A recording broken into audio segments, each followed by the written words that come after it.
ओम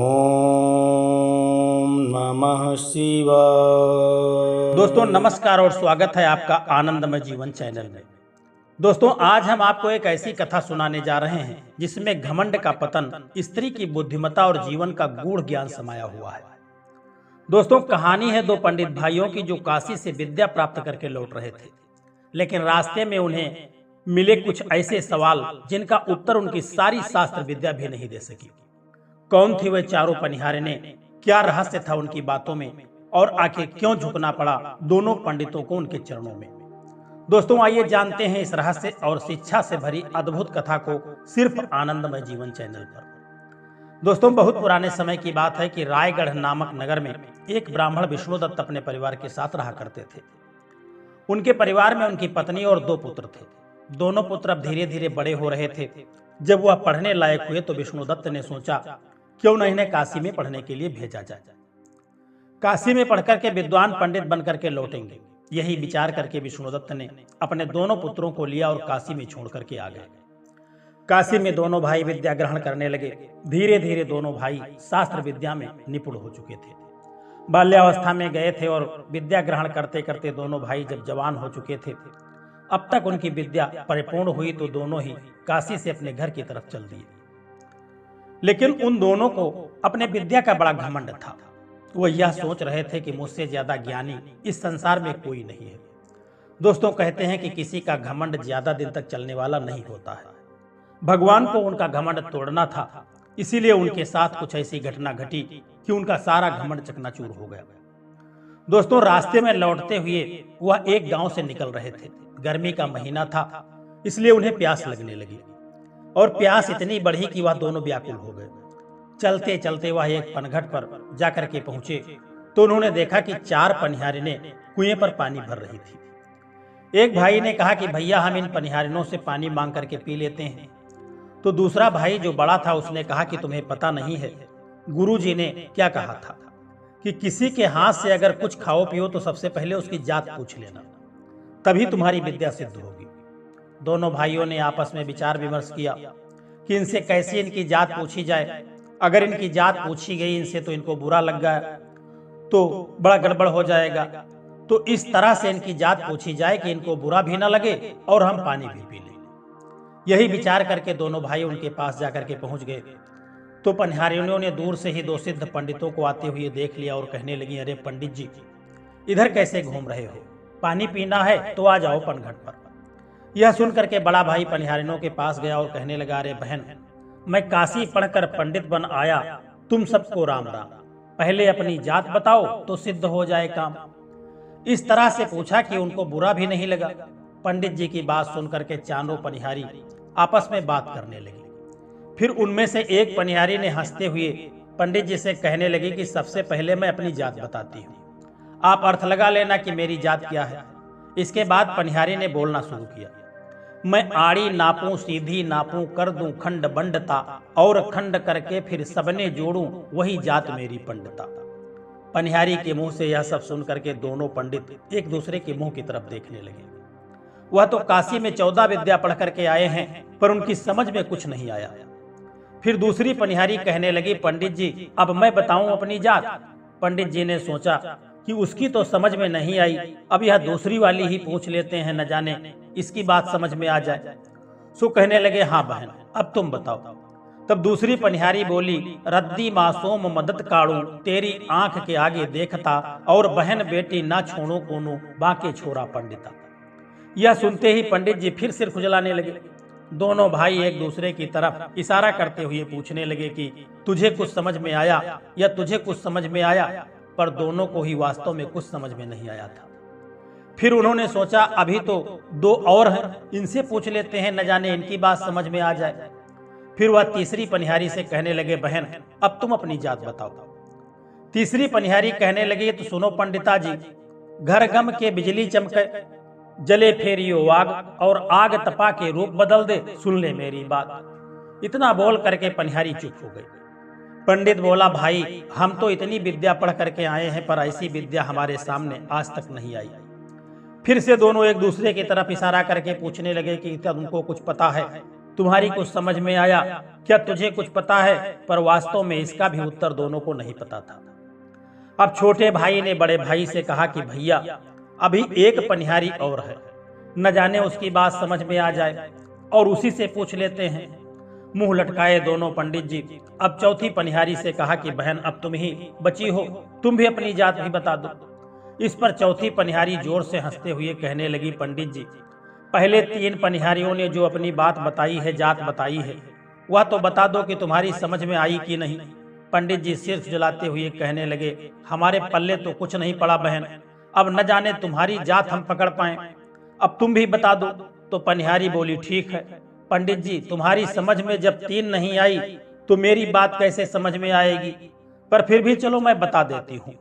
मेरे घर 100 बूढ़ी 100 बाखुड़ी, 100 का दूध दुहाऊं और अपने कमी कोनी फिर भी छाछ मांग के खाऊं। अब तो पंडित जी बताओ क्या जात है मेरी। दोनों पंडित तो सर पकड़ करके जमीन पर बैठ गए। दोनों को कुछ समझ में नहीं आ रहा था। इतनी विद्याएं पढ़ी हैं पर ऐसा ज्ञान आज तक उनके सामने नहीं आया। उन्होंने कभी नहीं देखा न सुना ऐसा ज्ञान कहाँ है। यह चारों पनिहारी कोई ज्यादा पढ़ी लिखी भी नहीं लग रही थी, पर एक से एक ज्ञानवान। चारों ने ऐसी बात कह दी कि हम इनकी बात से इनकी जात का पता ही नहीं लगा पाए। इधर प्यास के मारे उनका हाल बेहाल हो रहा था। यह सब देख करके चारों पनिहारी कहने लगी, क्यों पंडित जी, बताओ कि हम चारों किस जात की हैं। हमने तो अपना भेद आपको बता दिया, अब पंडित जी को कुछ पता हो तो बताएं भी। दोनों एक दूसरे का मुंह देखें और अपना सिर धोने लगे। प्यास के मारे हाल और बेहाल हो रहा था। अब चारों पनिहारी अपने सर पर घड़ा रख करके जाने लगी और कहने लगी, ठीक है पंडित जी, अब हम चलते हैं। तुम्हें हमारी जात का पता नहीं चला सो पानी तो आप हमारे हाथ से पिएंगे नहीं। यही सुन करके दोनों पंडितों ने अपना मुंह अपना बना लिया। फिर दोनों हाथ जोड़ करके कहने लगे, अरे बहन, जो तुमने बोला हमारी तो कुछ समझ में नहीं आया, जरा खोल करके बता दो, इसके बाद जाओ। यह सुन करके एक पनिहारी कहने लगी, अरे पंडित जी, आप तो काशी पढ़ करके आए हैं, आप तो विद्वान हैं, महान हैं। यह बात तो आपने कुएं पर आते ही बता दी थी। आप गुणवान हो तो गुण लो हमारी बात कि हम क्या कहना चाहते थे। अब तो पंडित जी हाथ जोड़े और बोले कि अरे बहन बता दो, नहीं तो प्यास से तो हम बाद में मरेंगे, पर यह जो तुमने ज्ञान ध्यान की बातें की हैं, इनसे हम पहले मर जाएंगे।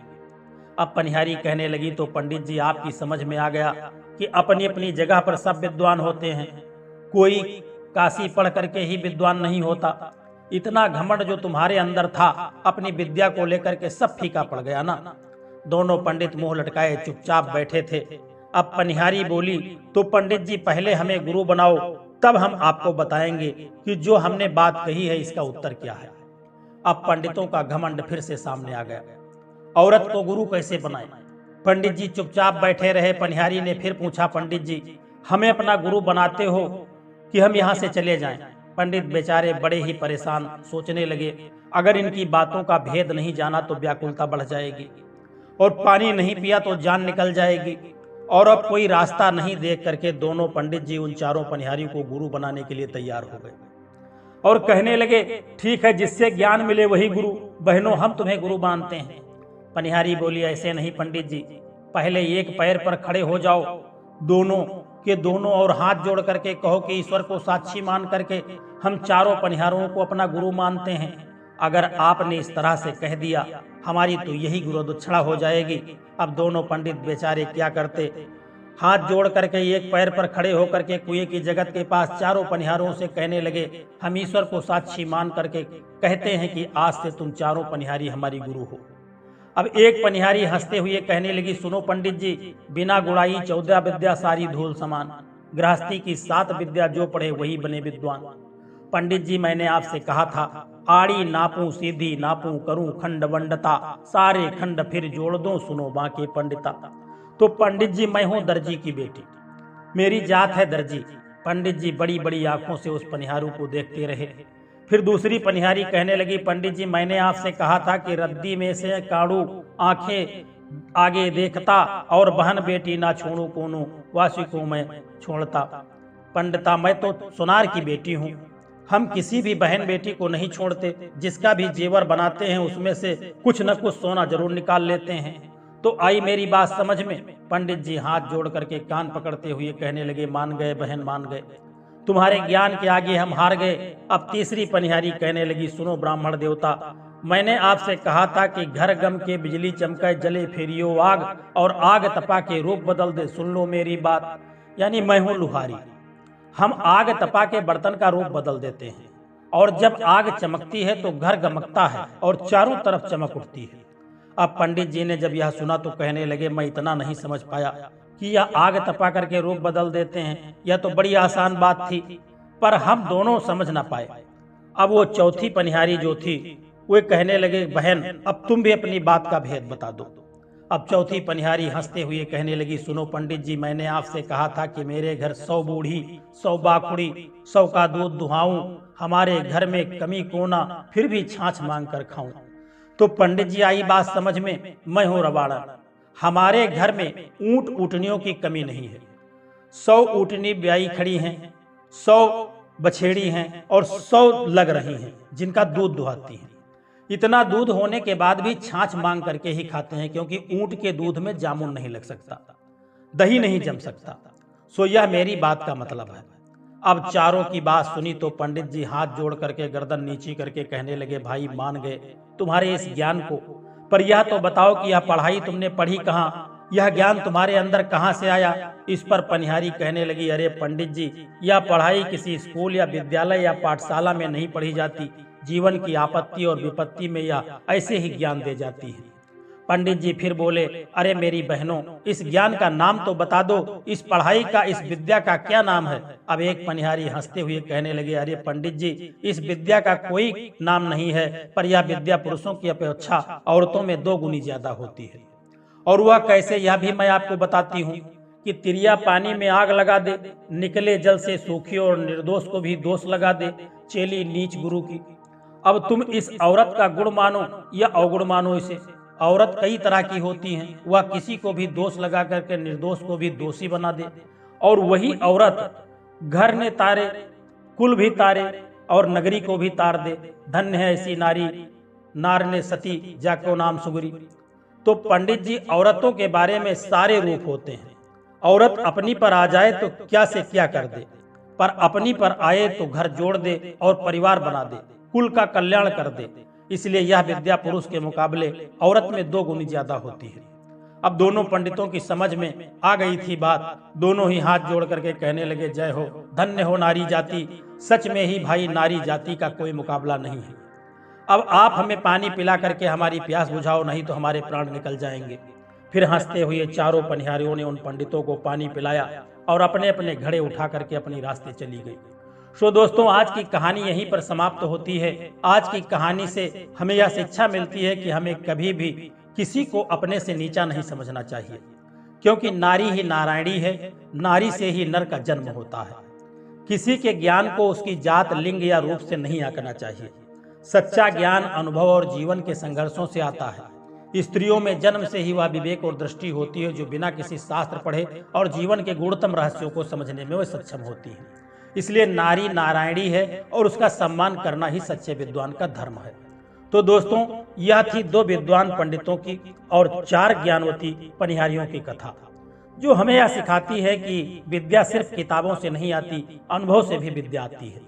कभी भी किसी को छोटा मत समझिए, क्योंकि ज्ञान हर वर्ग, हर जाति और हर लिंग में समाया होता है। नारी केवल सृष्टि की जननी नहीं, बुद्धि और विवेक की अग्नि भी है। अगर आपको यह कहानी अच्छी लगी है तो कृपया इस चैनल को सब्सक्राइब करें, इस वीडियो को लाइक करें और शेयर करना न भूलें। दोस्तों, फिर मिलेंगे एक नई प्रेरणादायक और आनंदमयी कथा के साथ। तब तक के लिए आनंदमय जीवन के साथ जुड़े रहिए, जहां हर कहानी में छिपा है जीवन का सार। धन्यवाद। जय श्री कृष्णा। राधे राधे।